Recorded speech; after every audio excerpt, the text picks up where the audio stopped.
Hello everyone, তোমরা সবাই কেমন আছো? আমি আবার চলে এসেছি নতুন একটা ব্লগ নিয়ে তোমাদের সাথে। তো দেখতে থাকো ব্লগটা স্কিপ না করে। তো আমরা দুজনে খুব হাসি খুশিভাবে চলে যাচ্ছিলাম। আমি যাচ্ছিলাম আমার বাবার বাড়ি। তো ওখানে আমার ভাইয়ের ছিল জন্মদিন আজকে, শিবমের। তো সেই জন্য আমরা প্রথমে চলে গেছিলাম ধাবাতে। এটা ছিল একদম কলেজের স্কুলের সামনে। তো ওখান থেকে যে কাজের জন্য আমরা গেছিলাম সেটা হয়েছিল না।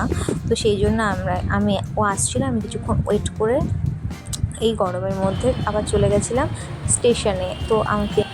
আমি তো আর যেতে পারলাম না ওর সাথে, কারণ গাড়ি ছিল এখানে আর এত জ্যাম ছিল, গাড়ি নিয়ে যাওয়া সম্ভব ছিল না। তো ওই কাজ মিটিয়ে নিয়ে, মানে এটিএমে গেছিলো যেহেতু, কাজ মিটিয়ে নিয়ে চলে এসেছিলো। তো ওখান থেকে থ্রু আমরা গেছিলাম রেনেসাঁতে। তো ওখান থেকে শিবমের জন্য একটা গেঞ্জি কিনে ফেললাম। তো তারপরে আমরা চলে গেছিলাম একদম বাড়ি। তো তারপর মা ওকে আশীর্বাদ করে নিচ্ছিল। তারপরে যাই জিজুর কাছ থেকে পায়েস খেয়ে ফেললো। তো তারপরে এটা এর আগের বারও করি, প্রতিবারই ওর সাথে করি, কারণ 5 রকম ভাজা দিয়ে ওর মুখে ভাত আমি তুলে দিই। তো এর আগের বার ওকে খাইয়ে দিতে হয়েছিল, এখন তো বড় হয়ে গেছে, এখন আর খাইয়ে দিতে হয় না, একা একা খেতে পারে।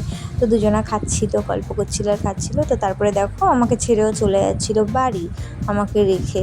তো ও সন্ধ্যাবেলা আবার চলে আসবে, তো ওই জন্যই ও বাড়ি গেছিলো একটু রেস্ট করতে। তো রেস্ট করে নিয়ে চলে এসেছিলো। আবার সন্ধ্যাবেলা আমরা চলে গেছিলাম কেক আনতে। তো আমরা ভেবেছিলাম যে মিওরা মোড় থেকেই নেব, কিন্তু শিবমের ইচ্ছে ছিল ও কেক কাটবে মনজিনিসে। তো ওর যেটা ইচ্ছা তেমন কাজ, কারণ আজকে যেহেতু ওর জন্মদিন, ওর কথাতেই সব কিছু হচ্ছে। তো ওইখানেই চলে গেছিলাম আমরা। তো আমরা ঢুকে পড়লাম ভেতরে মনজিনিসে। তো অনেকই কেকের স্টক এখানে ছিল, কিন্তু আমরা সব থেকে স্মলটাই দেখছিলাম, ওটাই পছন্দ হলো, ওটাই নিয়ে নিয়েছি। তো বাড়ি এসে দেখো কি করছে সব। তুমি কি খেলছো? হ্যাঁ, কি খেলছো? এই তোরা কেন খেলছিস? কি আনন্দ!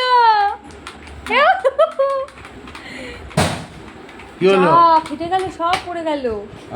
ফেটে গেছে সব। কি দুর্ঘটনা!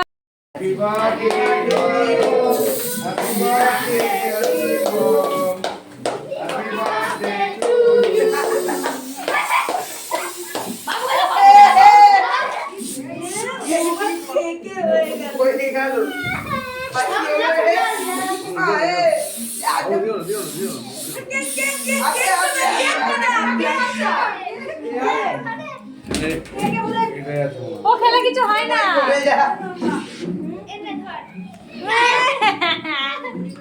তো তারপর ডিনার করে আমরা চলে এসেছিলাম বাড়িতে। তো তোমাদের আজকের ব্লগটা কেমন লাগলো? ভালো লাগলে লাইক করো, কমেন্ট করো। Thanks for watching.